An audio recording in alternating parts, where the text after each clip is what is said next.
You're tuned to the wavelength of your own beauty. It's your host, Ahmed Yunus, and this is The Steps. Khalas, we got that out of the way. Yeah. Wow, what a beautiful space. Thank you. Thank you. Yeah. It's my pool room. If I turn it around, there's the pool in front of me. Well You done. guys should have that view, not this view, but it's Well okay. done. No, it's okay. We want the view that brings us your knowledge. Okay, Dr. Basma Abdelghaffar, welcome to my very humble show. You are the first scholar of Islam to grace this show, and that is very, very intentional. Allow me to try to give an introduction, and then we'll jump into big ideas. Dr. Basma Abdelghaffar, Associate Professor of Public Policy, Vice President of the Maqasid Institute, former Canadian government official, former nonprofit NGO leader, has lived in South Africa, has lived in Egypt, has lived in Qatar, was a founding, I think, faculty member of the Masters in Public Policy program at Hamad bin Khalifa Al Thani University, which used to be called Qatar Foundation, and someone who has written prolifically on the question of Islam and its relationship to the future. Now, I should be honest and say that the president of the Maqasid Institute was a member of my dissertation committee and is someone with whom I have a personal friendship and who really opened a big door for me in terms of how I think about Islam and ethics. So I should be very clear. You, Dr. Basma, are one of the leaders of, I wouldn't say a school of thought, but a way of unpacking reality, lowercase r, in an attempt to get closer to the reality, capital R, or the beginning before all beginnings. Welcome to the show. Thank you. Awesome introduction. I'm humbled. You're awesome. And yes, it is something to be living with he who was on your thesis committee. Dr. Jasir Oda, one of the people who really brought the concept of the maqasid of Sharia back to life. We will talk about maqasid and attempted really to make a significant advancement. But his time will come later. Foreign Affairs, this edition, there's an article called Giving Up on God by Ronald Inglehart. The subtitle is The Global Decline of Religion. And a brief thesis from 2007 to 2019, the overwhelming majority of countries studied, 43 out of 49, became less religious.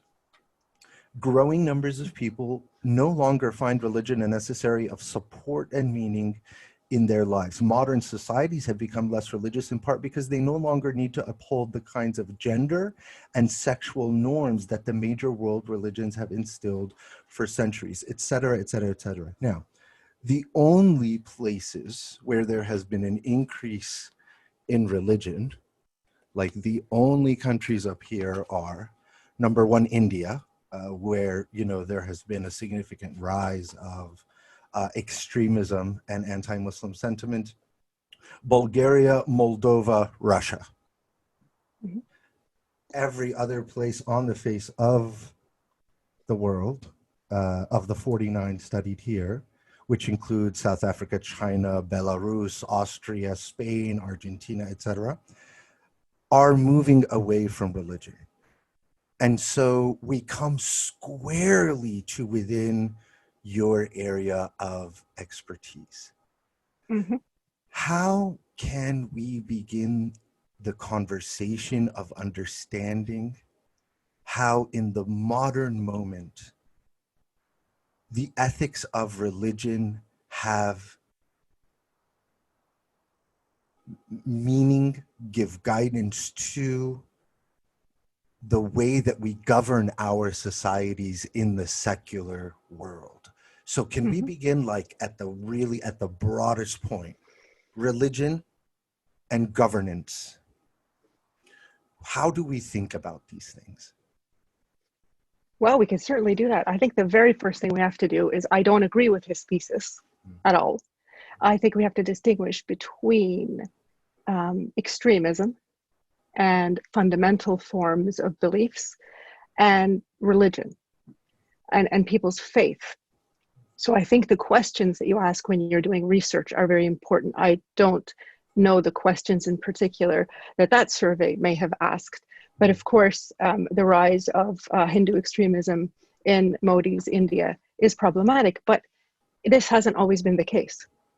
And so it's kind of like a shift or a transformation of how the religion originally was. And I'm sure a lot of Hindus would disagree with these current developments.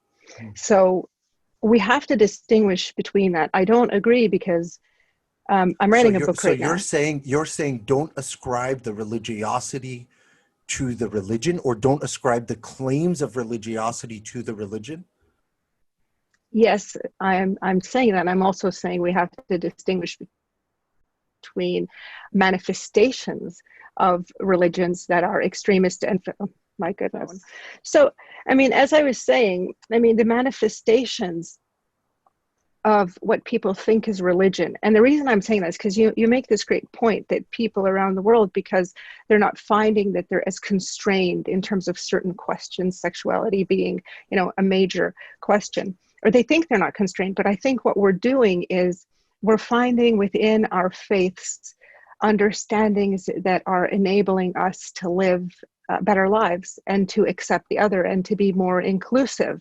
But that's, to me, happening within our faith. I don't think we're stepping outside of our faith. I think people are looking to their faith system for understandings that are more becoming of our moment in history. And unfortunately, as some of us are moving towards that understanding and being more inclusive and pluralistic and recognizing the freedoms, for instance, that are inherent in Islam, others are moving towards understandings that are more extremist and fundamental. This is also happening within Islam. But there's that vast majority of the countries, you know, where maybe we're perceiving it as less religiosity. I'm seeing it as more better understandings of being religious or being faithful to a specific system of belief. So I don't necessarily think it's a decrease in religiosity. I think it's a transformation of religiosity into ways of life that are more becoming of our moment in history, or more becoming of the humanity. And that's so hopeful to me, you know, that we'd like to experience in this world. I mean, I start my new book by saying that religion is well and alive, contrary, you know, especially in government.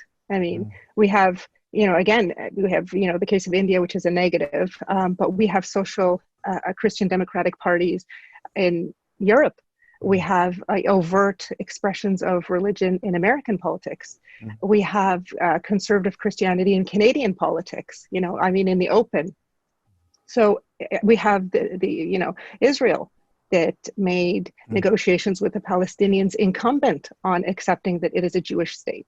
So we have China that claims that it's atheist, but it has a philosophy with which it governs that may be considered religious. So I think it's there. It's just a matter of whose religion, you know, how is it being expressed, and how is it being manifested to the public? You know, are we admitting that this is part of our governance systems, or are we not? Let's go to our religion. Which is a beautiful religion that really is wrestling with the question of do ethics reside with the power of the governing authority and their ability to bring about stability and progress, or do ethics reside among the people in their ability to be a part of the governing process? Most Muslims would not even be comfortable using the word innovation in their discourse of Islam, yet you are writing a book about the Quran and innovation and how we can think about the because you keep saying the phrase that meets the moment, that's appropriate to the moment. And in that, there is an untested feasibility of what Islam is and can become. Mhm. But you and I both know that most Muslim spaces, whether governmental or non-governmental, whether academic or non-academic, do not don the garb of attempting to make ethics relevant to the modern or to meet the Mhm. moment. How do we think about that as Muslims in a moment where there is a lot of chatter and a lot of confusion about the role of scholars and states and non-governmental Mm. organizations, et cetera? We have to distinguish again between two things: what the religion itself can allow us to do and think, and where it encourages us to go, and what the powers that be, whether we're talking about academia, we're talking about government, we're talking about big business, where and how they would like to see the world evolve for particular interests. So I've written about this before. I'm re-emphasizing it in the book that I'm writing now, which is going to look at innovation and focus on pharmaceutical innovation in particular, and we'll talk about that at some point in the show. But if we're talking from the maqasid or the objectives of the Sharia perspective, and we're talking about public policy, then Islam is really, from my perspective, the theory of governance that I'm proposing from the Quran and the Sunnah is based on four major elements. The first is tawheed and taqwa. So the first is unification, this intricate, delicate interdependence of every living thing. And this is so important in policy, because in policy we have to set boundaries. When we make a decision, we're always thinking, who is it going to affect? Who's our target audience? Who's it going to harm? Where can we place the boundaries when we're talking about resources? How far can we really go? So boundaries are very important. So from the Islamic perspective, when we acknowledge unity and unification, we have a bit of a conundrum. How can we effect this? We're also talking about taqwa, which means that we cannot, which is heedfulness. We can't separate the people that make policy. We can't separate the people that are engaged in the policy process from their faith, from the condition of their heart, from how they view the world. Joseph Stiglitz, former chief economist of the World Bank, said people have mindsets, and it's people that house these institutions. So we have to think of their mindsets or their heart sets. How are they thinking? How are they feeling? The second big element in public policy from an Islamic perspective is the maqasid, or the objectives of the Sharia. So purposefulness. What is our purpose when we're designing a policy, when we're creating something, keeping in mind this unified existence that we all have? What are our purposes? Are we trying to ensure medical security for everybody? Are we trying to give health for all? Should education be free? What are our objectives? Very important when we're talking about policy, and a major part of the maqasid discourse. The third is the fact that the Quran mandates shura, or collective decision making. So civic engagement. This is incumbent on every Muslim. This is incumbent on the stakeholders around a specific policy area, and it is definitely incumbent on the decision makers. Because there's two ways in Islam that you can make a decision. One, you could be a tyrant and a dictator. You make the decision on your own, and then you carry all the responsibility. The other, which is the Islamic way, is to solicit, advice based on certain criteria. And you allow this open process where stakeholders and interested parties come forward with possible solutions, and you can end up with a solution from one of these parties or some hybrid solution, but in the end, it is a collective decision-making process. And then finally, the fourth is that, when you believe in tawheed, when you're practicing taqwa or heedfulness, you have this decent heart, when you have a purposeful process, you're engaging people in finding solutions, then whatever you come up with has to have the goal of islah or rectification. So you want to better the world, you want to improve the world. It's not simply responding to special interests or narrow interests. It's not the status quo. If you are in governance, you're continually moving towards islah or rectification of the earth and the human affair that you are looking at in particular. So that's from the religious side. Now, this is the public policy in Islam. These four things, you're looking at embedding ethics, being purposeful, civic engagement, and rectification. Now, from the worldly perspective, we're facing a few challenges, like you said. And one of the major challenges is not simply because it's Islam or it's religion. It's because it is striving to change the status quo, because it wants to deal with environmental degradation, because it wants the next vaccine that is coming out for COVID to be free for everybody, because it wants there to be, food security in school lunches, throughout the United States, for instance, in countries that provide this. That's what it aims for. It aims to change the structure itself that is creating the injustice, and to wake up Muslims that this is not inevitable, this is not fate. These are structures that are created by human beings, and they're structures that can be reformed. So it's not just Islam that is the challenge here. If somebody came from a communist perspective, if somebody came from a socialist perspective, even if somebody came from a secular liberal perspective, but wanted to change the status quo, they would come up against a lot of challenges and rejection. So this is what we're facing. For me, it's the fact that Islam just has to showcase what it could potentially offer, and it has to showcase it in the universal way that it is. Is there? And again, sorry, I'm so sorry. Yeah, no, go ahead. Because you're an academic, because you're a scholar, and because I've read a lot of what you've written, I just want to hold you. I want to hold us to account on each of these words. Universal. Sure. Oh my God. You're holding me to account for everything I said. On the word universal. Yes. I saw a conversation on Facebook yesterday in which someone asked, a non-Arabic speaking person said, what is the prayer for rain? And then everybody went to, okay, I guess I'm going to have to, in the middle of the show. Okay, there we go. This is life. This is good. Don't worry, we can. This is life. Me, it was my mom.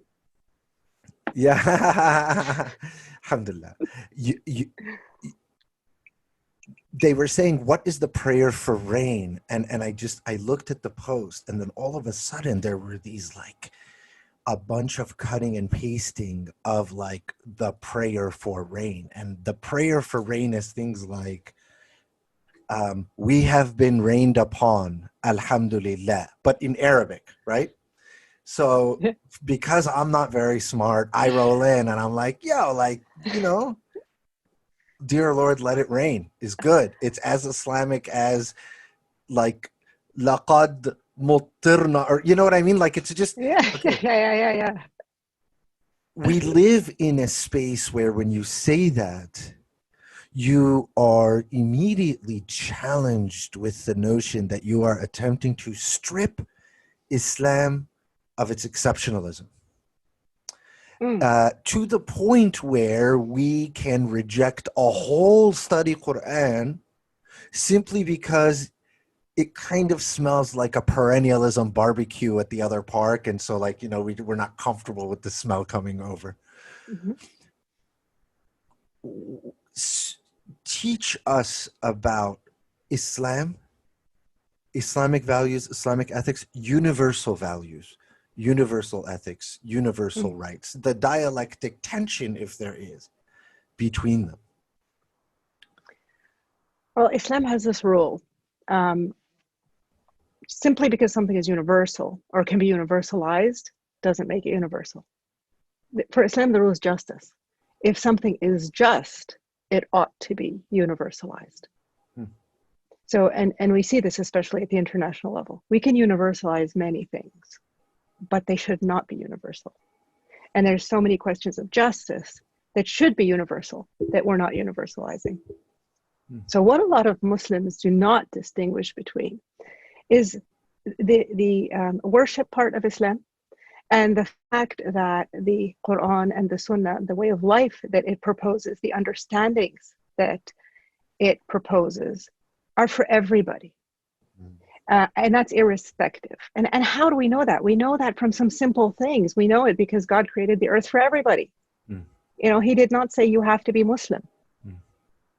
So, but yet it was created for everybody. Everybody gets their meal and everybody gets their joy and everybody, lives out their life. In the Quran, when the Quran talks about dignity, وَلَقَدْ كَرَّمْنَا بَنِي آدَمَ وَحَمَلْنَاهُمْ فِي الْبَرِّ وَالْبَحْرِ وَرَزَقْنَاهُم مِّنَ الطَّيِّبَاتِ وَفَضَّلْنَاهُم عَلَى كَثِيرٍ مِّمَّنْ خَلَقْنَا تَفْضِيلًا. What this means is there's 4 elements there.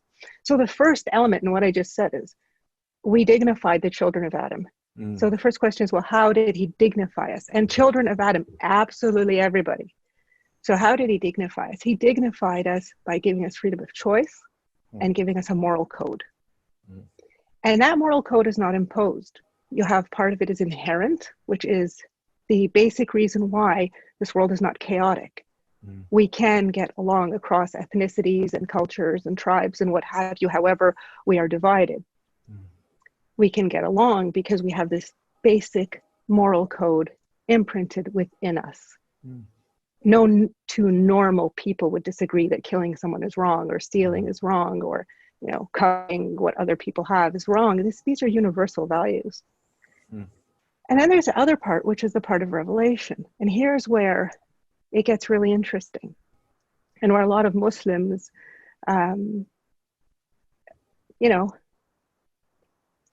might want to give it some thought, which is when you read Revelation, when you become educated That's about so Islam. Canadian, so Canadian. Like that was so Yeah, I know, just right? like the nicest, most Canadian We're so way cautious. possible.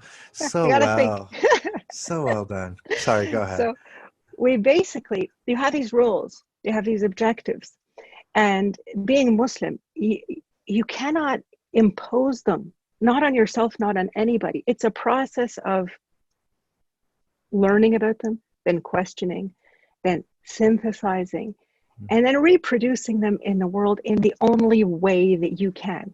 Only you can produce these rules and objectives and understandings of universal laws and values in the specific way, because you are you. You have certain resources, you have certain aptitudes, you have certain skills, you have a certain history. And so you're so special in your own right. And that's why when we say, Islam, lakum dinukum waliya din, you have your faith or religion or system of belief, and I have mine. That's even with Muslims, because mine means that in the way, it's like a fingerprint. Nobody can reproduce Islam in this world the way Basma is reproducing it or the way Ahmed is reproducing it. Nobody can do that. It is so unique to us. But if you weren't a scholar of Islam, you know what I mean? Like you just said that each person, I'm sorry, I think you just said each person's ability to enhance their literacy, synthesize with mind and heart what it is that they are studying, and reproduce it in a way that symbolizes like their own individual fingerprint. You are saying that this process is Islamic. That is the only Islamic process. You cannot, I cannot give you a rule. If I give you a rule and you take it and you go implement it without having lived that process, then it's going to be decontextualized out of your own self and out of the situation in which you're in. Nobody can fully separate themselves from the reality in which they're in. So I can tell you, for instance, there's a rule, don't steal, right? It's simple. Let's take a really obvious example. But there's this family dying of hunger right in front of you, and there's a store right there. You don't have money. The child's going to die. You know you can't steal. There's no way you can ask anybody. Let's make it really extreme. You're going to go in and take bread or a chicken and feed the child. Why? Because you know the rule. But at that moment, you have a heart and you have values and you have objectives. So the rule is there. It's inscribed. You believe it. But the way you're going to reproduce it in the world, you carry that responsibility. I mean, if you had said, well, no, I know the rule. I just can't steal. Yeah, but there's somebody going to die. There's a priority right there. And I'm not telling people to go out and steal anything, but I'm just saying that's an extreme example because it plays out in absolutely every rule that we know of. And we have this value system in Islam that enables you when you wake up every morning to prioritize everything you have to do very quickly. From to the minutest thing, like I got to call my mom. That's a value premise. But the duty to call your mom, of that. Like that's a rule to take care of your parents in Islam. But where are you going to fit it in your day and your value system? That's part of the flexibility of the faith. But nobody can separate themselves from that process of knowing the rules and values and their objectives, and then taking it in and reproducing it. We just do it at different levels of sophistication, but we all have to do it. For those of us who have lived for decades attempting to scratch off our individual fingerprint pursuant to the notion that it would bring us closer to what we're hoping to get, what is your guidance on how one can re-engage their, like, can I just say like 2 sentences? The tension between macroeconomics and microeconomics is something that we as Muslims don't speak about often. The societal change that needs to happen really corresponds to kind of this individual reigniting of curiosity, literacy, societal engagement, etc. All of the things that you write about all of the time.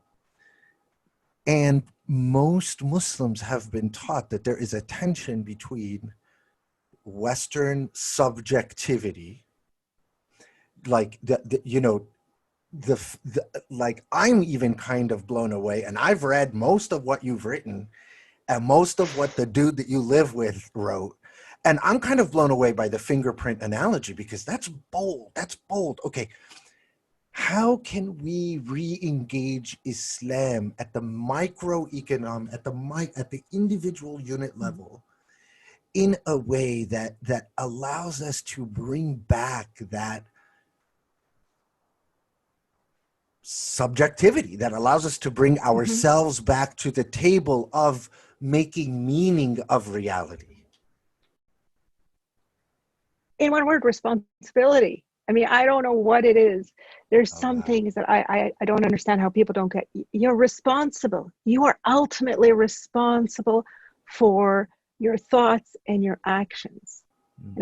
In this world, less or so than in the next world. And as Muslims, for the true believer that's really hyped about their faith, they have to have that understanding that you are ultimately responsible. Not the imam you ask, not your parents, not your friends. You are ultimately responsible for everything you say and do. So responsibility is a number one in explaining to people, you're ultimately responsible. If you're ultimately responsible, I'm not going to let anyone tell me what to do. I'm going to learn about the rules and the values. And in our new, Maqasid methodology, there's 7 elements. So you're looking at the understanding of concepts, you're looking at objectives, values, universal laws, proofs like the logic of arguments, and also the proofs in nature. And you're looking at the rules or the commands and the parties. So the people that are involved, the stakeholders are involved in any situation. You're looking at these 7 elements in a very complex way. And it's up to you to understand all of those things in a way that you can take accountability for them. You can be responsible for that decision you're making, because ultimately you are. Even if you can dodge it in the world or you can hide, you can't dodge it later. Like you can't dodge it when the truth is really going to matter. So responsibility is one. And the other that, for Muslims is sanction. I mean, and what I mean by sanction is developing your sensitivity through this knowledge to both your inner response to what you do. Like, do you feel good about what you did? And if you don't feel good, why don't you feel good? Or of course, and then there's the social and legal consequences of what humans do, but I'm talking about your own internal, advisor. Are you satisfied with the way you're living your life, with how you're prioritizing your time, with what you're doing with your career, with how you're spending your resources? Are you honest with yourself, with that inner, those emotions you have? Because those emotions are a gift from God. That feeling of not feeling good or feeling amazing when you do something, that's sanction. That's checking you. So are we still good? Yeah. So, I mean, those are the two things that are so important. You know, your But responsibility and your sanction. How are you going to be held accountable? but we've been trained not to engage in reflexivity. I know. We've been trained to not look inward. Like what, literally people have developed a phobia of like thought crimes, and they're so afraid Hmm. of offending, breaking, like the their perception of like the strength of the membrane around their faithfulness is not giving it the Hmm. respect that it's due. How do we undo this? Like, how do we, because I'm going to then come to you on the macroeconomic side and say the same. How do we undo this as individuals in our relationship with the dunya and the deen? Uh, that dichotomy is very troublesome, the dunya and the deen. For me, Please. they're very fluid, very fluid. Hmm.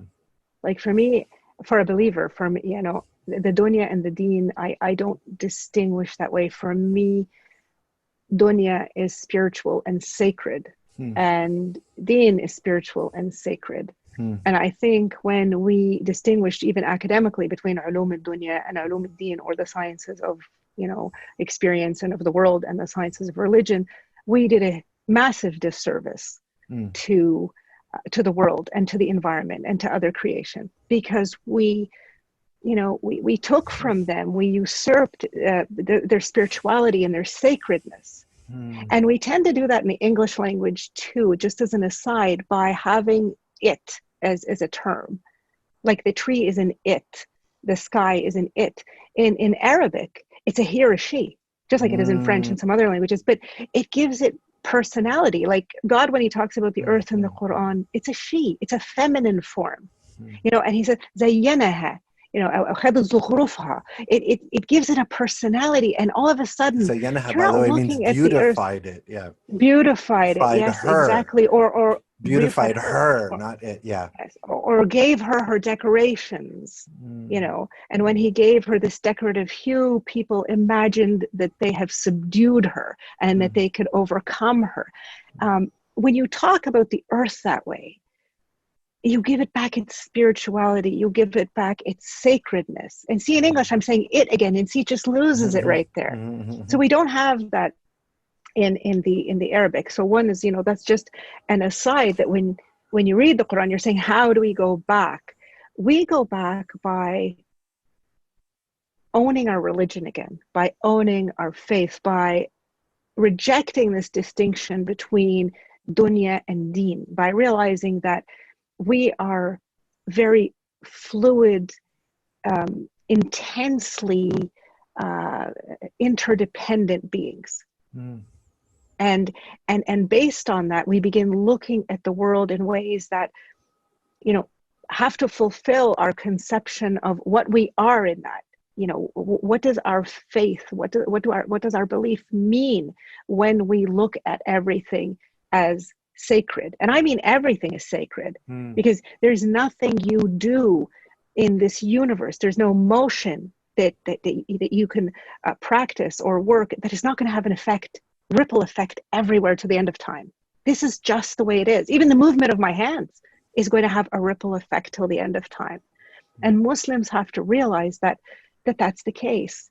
And they were given this, you know, incredible book, an incredible life of a, you know, of the messenger and of the other messengers. You know, as Muslims, we don't distinguish among messengers. We're told you can't distinguish. And the Quran tells us God can distinguish, but that's his prerogative. That's not human prerogative.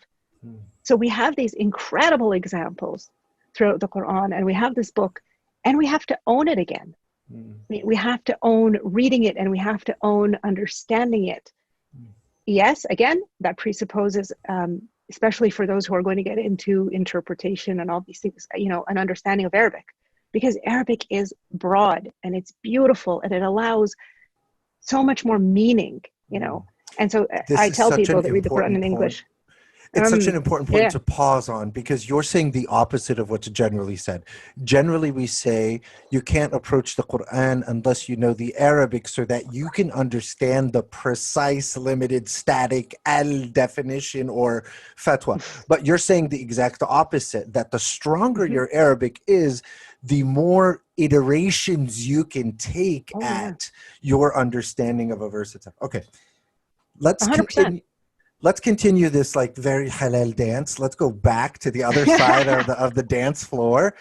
You are a Canadian professor in a Western country. You are a Western woman, and you are now going to start scaring people who feel like, wait a minute, did she just remove the barrier between church and state, right? Like, if we are going to allow faith out of the kind of apartheid system we have created for it in the modern, Mhm. doesn't that give us like militaries that preach God and bless their soldiers before they commit genocide? And then on the other side, doesn't it give us like a bunch of religious people who are not experts in public policy who screw it up the moment they get an opportunity to lead? Sure. Sure. Yeah. That can potentially happen, but that's already happening. Now we already have a bunch of crazies that are, using religion all over the world and saying that this is because of religion. We already have, military response to this. But is that really religion? I mean, what we're talking about here, first of all, is a very competitive marketplace of ideas. No faith can be imposed. You're going to introduce it with its propositions, with its suggestions. You're going to come up with the criteria, with the maqasid. And as the Quran teaches us, we're going to seek quorum and we're going to try to persuade people. Because the other part of, the faith the Quran that I was going to talk about, as I said, is it is for everybody. It's not just for Muslims. I mean, you don't have to be a Muslim to learn from the Quran. You don't even have to believe in God. But what we want to do when we said the four elements, even the Tawheed element, the Tawheed element has two components, God and non-God. So we can all believe in a unified system. We can all believe in unity. I may do it because I love and believe in God, but you can do it simply because you know that that's a scientific truth. Or you I mean, if you've discovered the ever, Fibonacci sequence, and every time you yeah, see a leaf, you're just like, yeah, wow, yeah, okay. yeah. Or you've read Wade Davis and you know that we all came from, one couple in Africa, and the fact that there's no scientific disagreeing over that. So you agree to this and you decide, okay, we are one big interconnected, family or humanity. So you come to it from wherever you want. But what the Quran tries to do, what the Sharia tries to do is say, okay, there are these rules and nobody can change the rules. The rules are preset. You can't change them. I can't change them. Nobody can change them. You can disagree with them as much as you want. Nobody can change rules, whether we're talking about the rules in nature or we are talking about, moral rules. It's just the way it is. Nobody can wake up at some point in history and say, genocide's okay. They will commit it, but they can't wake up and say it's okay. You cannot change them. And if you tried to change the rules, everything is good. You're good. it wouldn't work. I can't hear the stuff because that's you're still happening on going your to side. You're good. If you try to change the rules, it wouldn't work because you'd still face the consequence of the rules because you never could really change them. What you did was something very superficial. You denied the rules. You rejected the rules. So what we see in the Quran and what we learn through the Sharia, not the Sharia as Islamic law, but the Sharia as a way of life, is we learn about those laws. And we learn, okay, how far are we from these set rules? And how can we move towards them? Not without diversity, with inclusion, with pluralism, because that is part of the system. That's how we're resilient as human beings, is that we let all of these voices come to the table. We listen to all of these voices. We come up with hybrid solutions.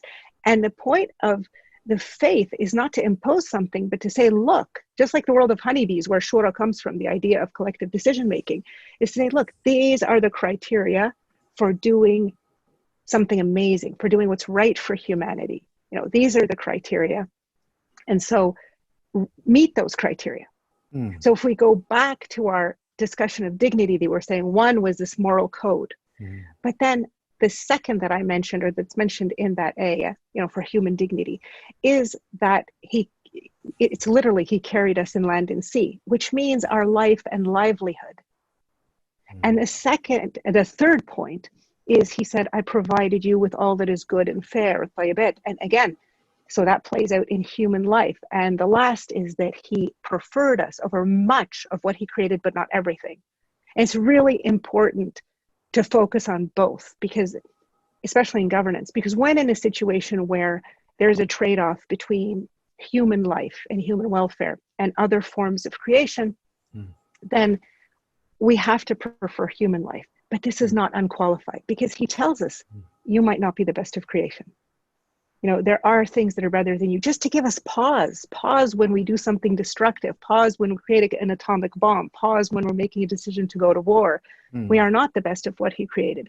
So those four things, our freedom of choice with a moral code, our lives and livelihood, the provision of everything that is good and fair and organic, and the last is that if we have this ultimate decision between humanity and something else, that we prefer humanity.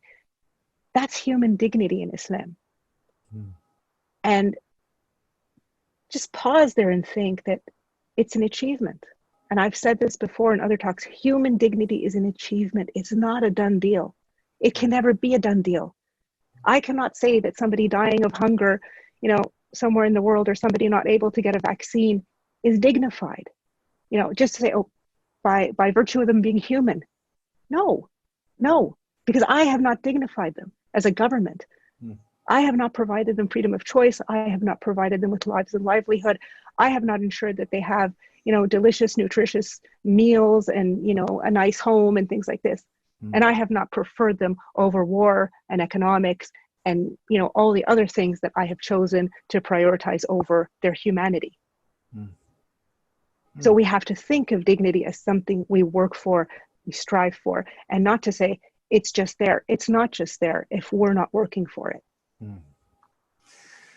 This is absolutely brilliant. Can I be selfish and keep going?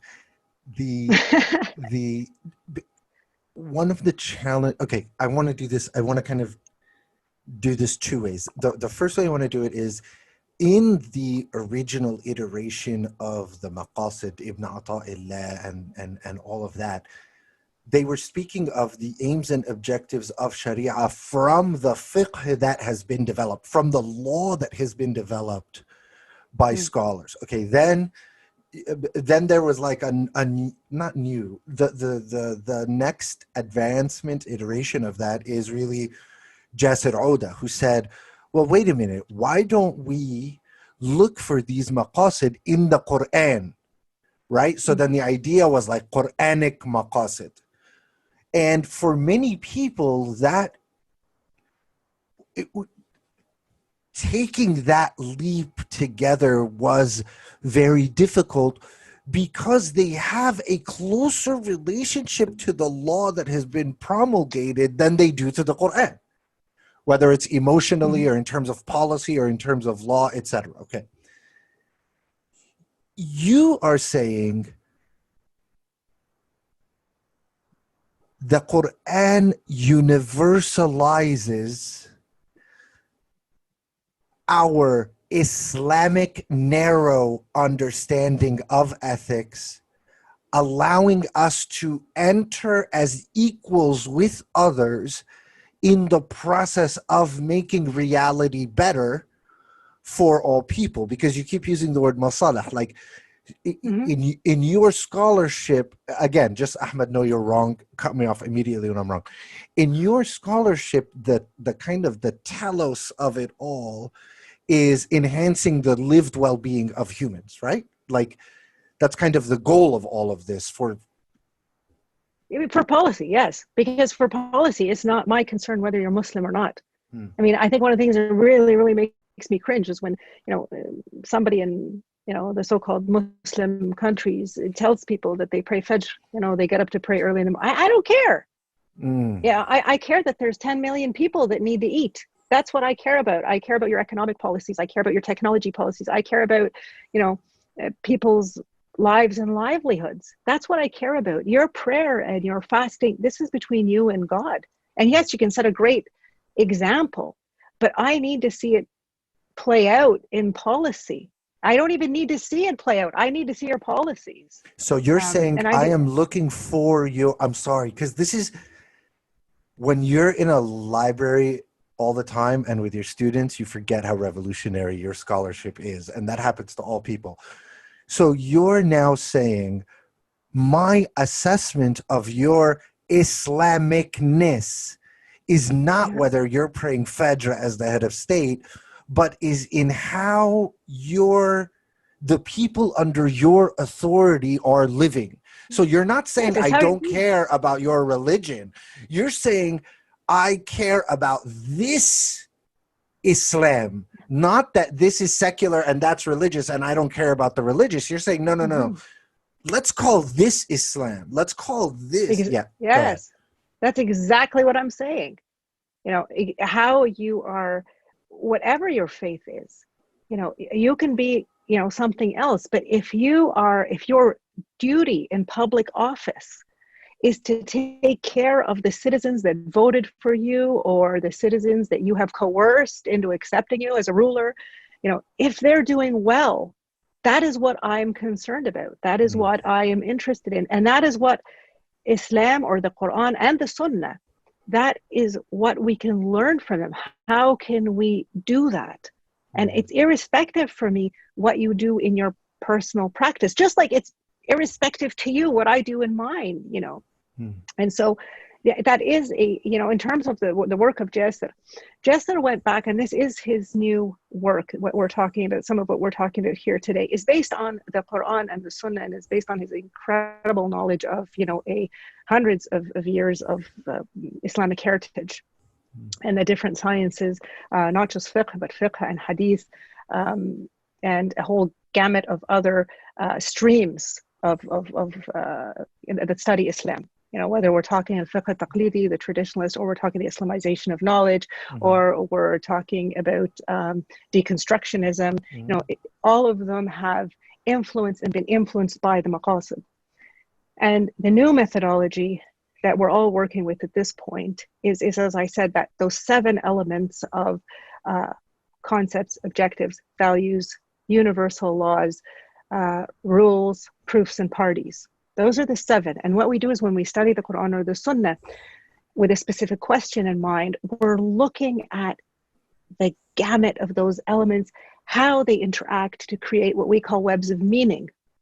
mm. And so in my case, where I'm looking at innovation right now, you read the Quran, and what brought me to it is obviously, I don't know if you remember, Ahmed, but my specialty is intellectual property and Ah, patents for that's pharmaceuticals. That's right. how That's I met, buddy. right. That's how you met. Yes, that's right. That's Many, right. many years ago. That's Yes. right.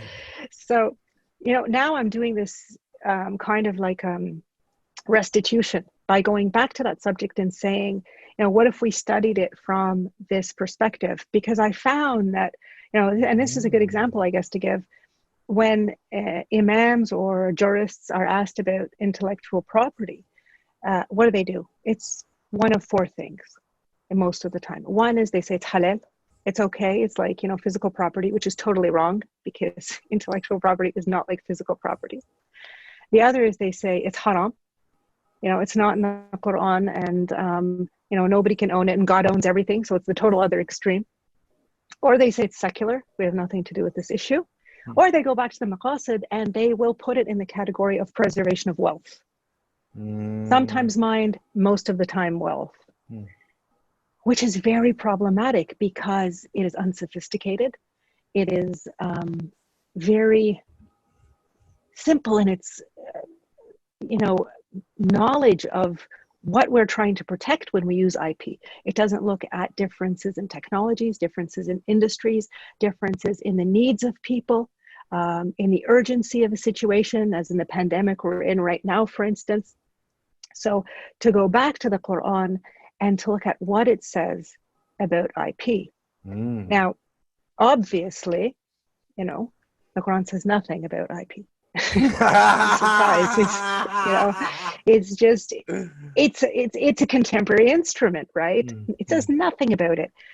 But then I said, okay, if it said nothing about it, what does it say that can help us? And I was reading one day, and then I just stopped in the middle of a verse that was talking about the sky and the trees and water. And then it said, and ships, and fulk. And I was like, why is there reference to boats or ships in the middle of everything else that's nature? Because I thought this is something that requires human ingenuity.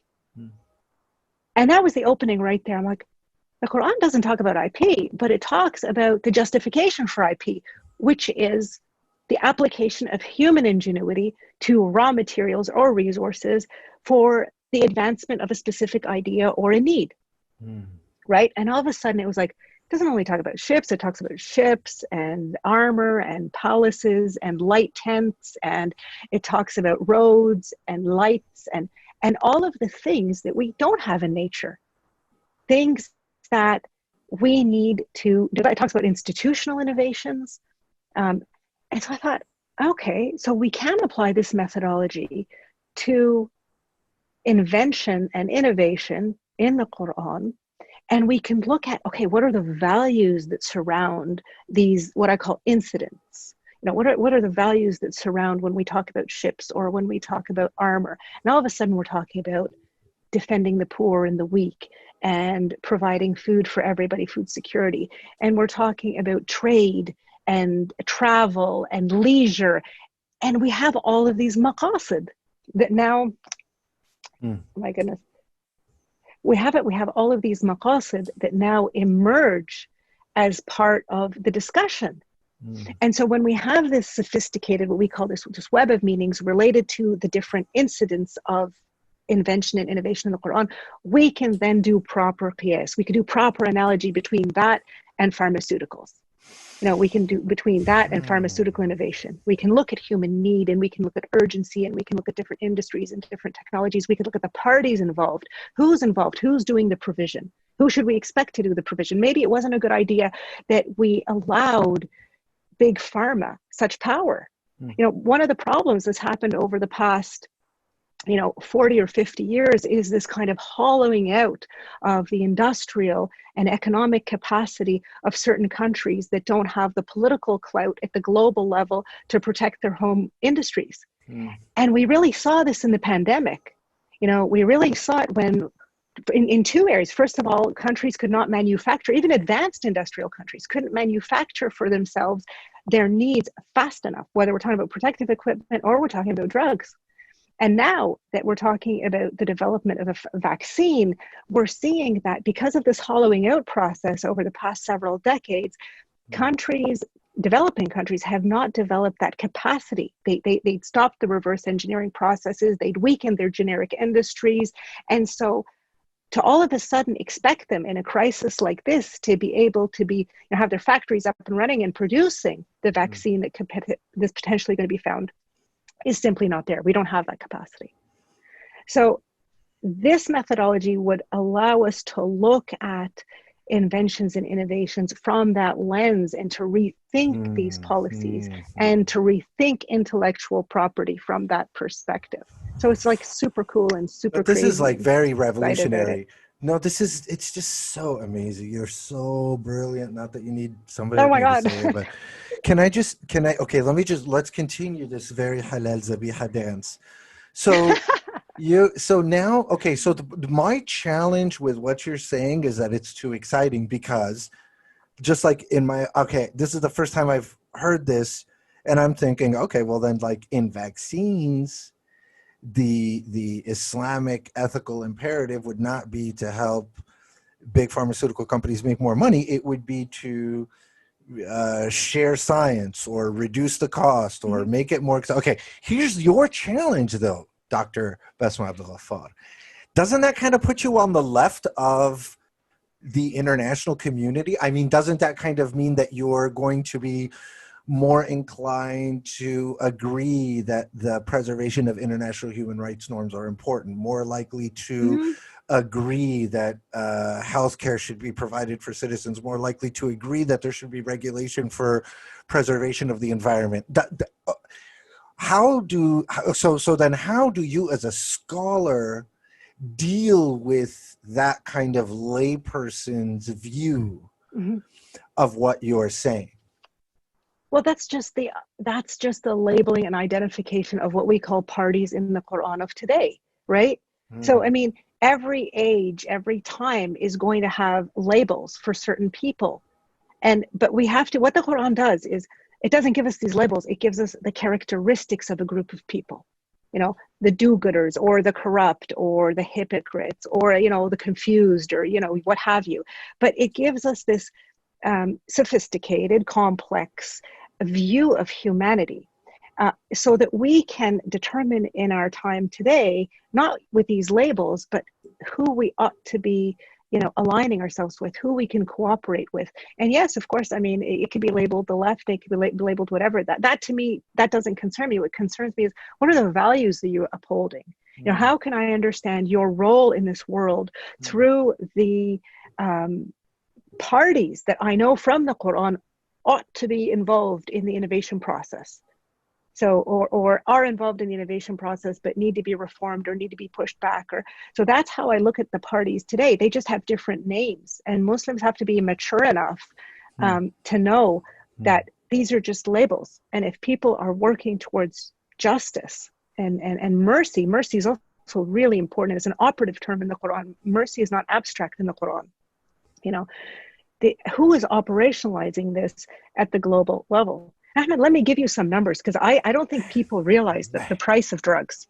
This is so cool. So in Canada, for instance, they came up with a drug called Glybera, right? And it's it was developed by researchers in British Columbia over 30 years for a genetic mutation that causes a lipoprotein lipase deficiency. Anyway, these people bleed something like milk, not like normal blood like you and I. It's white. They came up with this drug. Do you know how much they marketed it for? $1 million per dose. $1 million. Per dose. Because, that's it, per dose. Because they price it according to the quality of life that you think you're going to get. So technically, based on this, it should be for free in the poorer countries.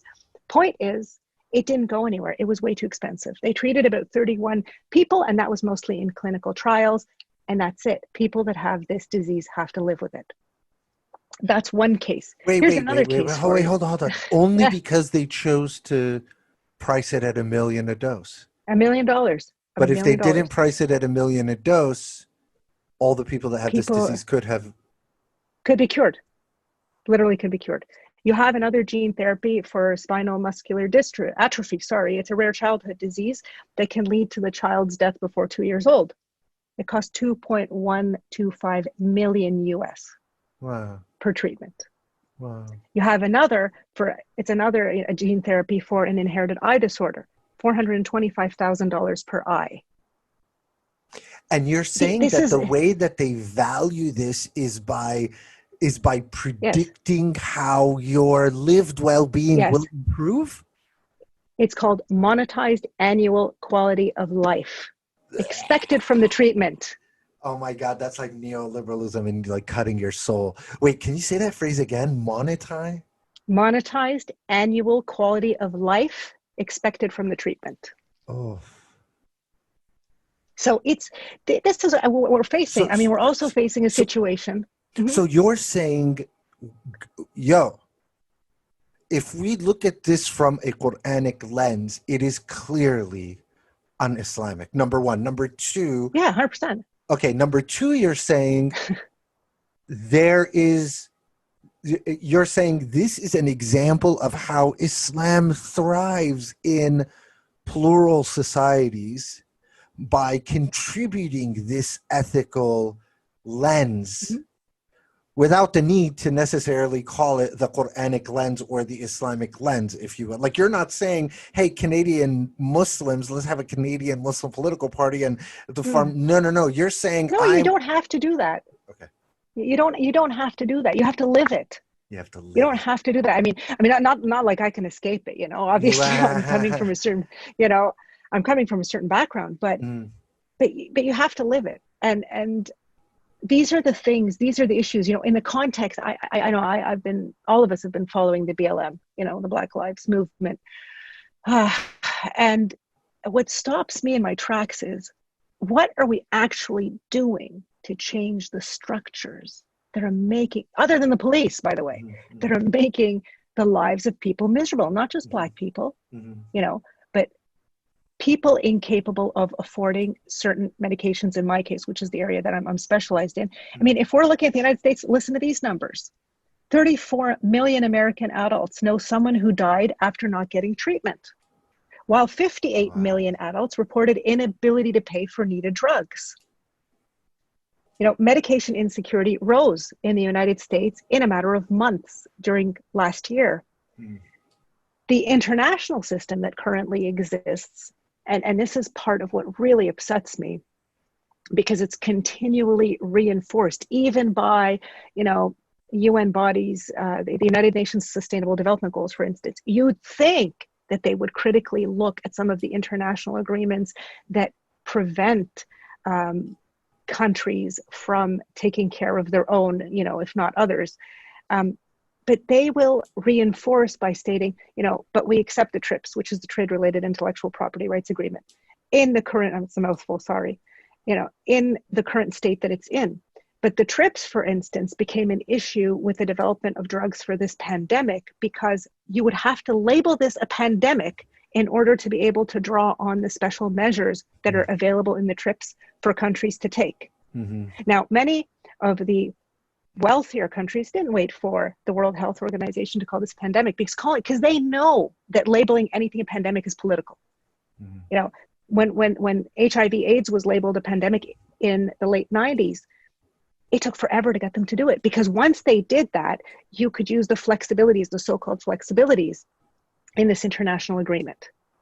Mind you, not without being sued, not without wasting, your national resources on lawyers, and not without facing, bullying tactics and potentially sanctions if you decide to produce a drug or import it from a third party at an affordable price. And it only applies to pandemics. So, for instance, it doesn't apply to cancer drugs.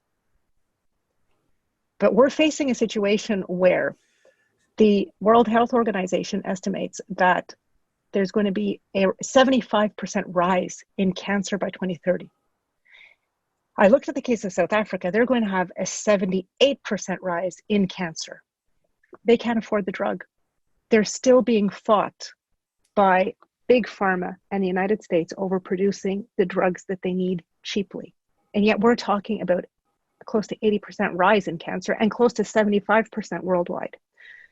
So my point by all this is, it's not a developing country, industrial, poor country. It's literally a policy issue. Yeah, it's literally it's a policy issue, and it's a structural issue, and it ought to be part of these movements that are looking for greater justice for people.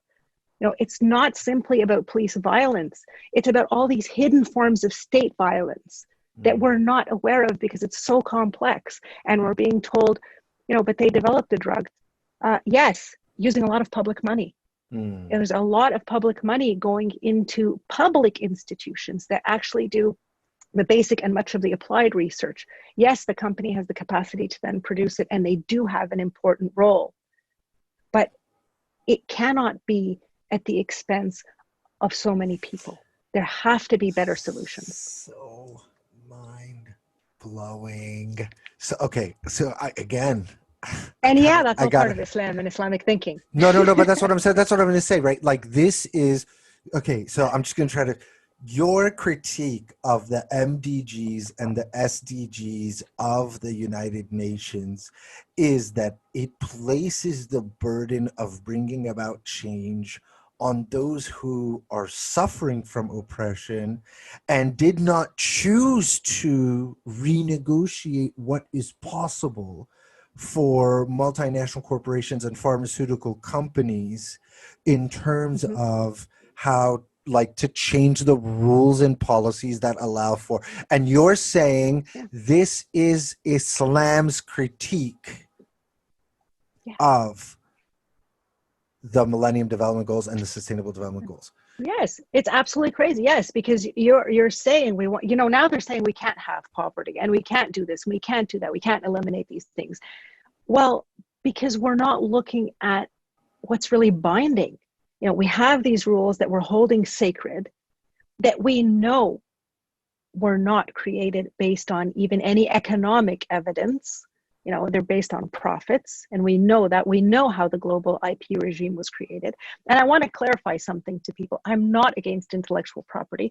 I don't think, even the Sharia is against intellectual property. But when we understand the concept of innovation and its purpose, and the need to accommodate different technologies and human need, then we nuance how we use IP. Maybe it's like a boutique model, of how we can design and implement so that it remains a tool in our times that encourages innovation, but not a tool that is destroying so many lives. So in the SDGs,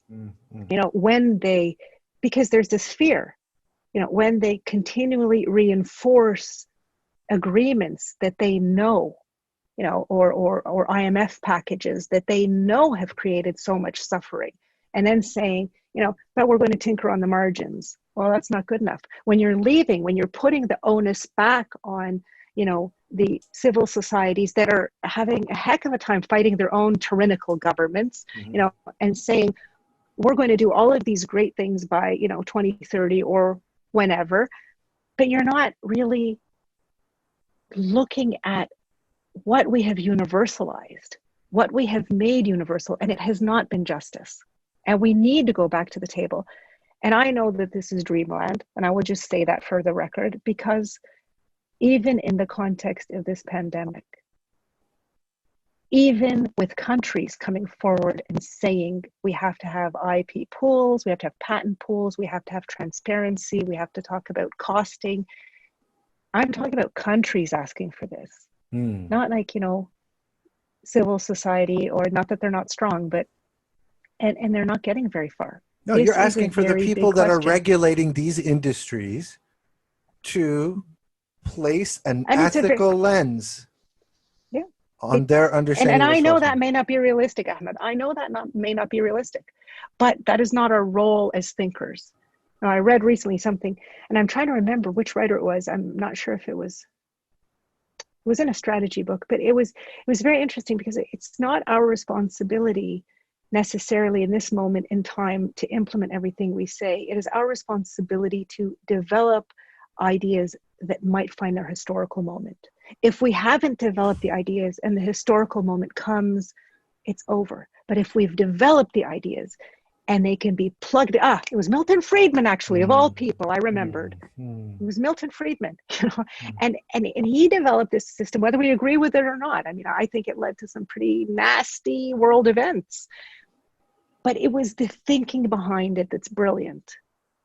Create the thinking, create the economic thinking, create the model, explain it over and over, and wait for that window of opportunity. I think we're in that window of opportunity in this pandemic and in the Black Lives Matter movement, and in this reawakening in my mind of Muslims and Islam, and in this crazy shift that's so interesting lately. Like, the pressure seems to be off of Muslims, at least for now. And that is a golden opportunity to do good. That is a golden opportunity to, step up to showing what this religion is about, because just hopefully it'll last. We're not putting out, fires that are related to the religion itself. It's okay to be Muslim right now. And that's how I'm feeling. I'm very positive about it. So we have to take this historical opportunity in the context of these global events to step up to the challenge and say, we have something that can help everybody. And we don't even want you to believe. That's not part of our package. That's up to you and God in your life. What I want to do is ensure you have a dignified life. I want you to have these 4 things. I want you to have freedom of choice. I want you to have a great chance at life and livelihood. I want you to have the best of what this world offers, and I want you to feel that your humanity is preferred. I want to love everything in nature, but I want to love you first. Mm. We can offer that to the world. At least I hope we can. Yo, what Canada? What is that? I mean, are We're you better. kidding me? Yo, when is Canada up for the UN Secretary General position? Because I think we found like this is I don't know. mind. We lost the Security Council. Yeah, it's okay. It's okay. I don't know how'd they get Trudeau when they got people like you. Look, Basma, wow, wow, wow, wow, wow. Like that is such a brilliant, specific, grand vision of the untested feasibility and the unfinishedness and the beauty contribution possible from Islam and Muslims in a world that's struggling. And what a man, what an empowering reintroduction to the Quran for so many people. And what an enjoyable, Muslim scholars don't come in conversations this enjoyable. So we got to thank you really for this. May you be blessed in your scholarship. May you find the people around you who are willing to do the work to bring this to fruition. I'm so thankful to you for taking this time and teaching this material. As someone that has studied Islam most of his life, there is no question in my mind that what you describe is our future. Inshallah. I hope so. There is no Inshallah. question. Inshallah. There is no question. Dr. Basma Abdelghaffar, thank you for gracing us with your presence. Thank you, Ahmed, very much. Stay in touch. Absolutely amazing. All right. Big up to all of Canada. And let's man, that's the next Secretary General of the United Nations right there. Ladies and gentlemen, man, I've been around Boutros Ghali, I've been around Kofi Annan, I've been around that. This is the pedigree of humans that can lead billions of humans to goodness. May God bless you. Thank you, Dr. Basma, so much. My pleasure. حضرات السادة الركاب، أهنئكم بسلامة الوصول إلى مطار القاهرة الدولي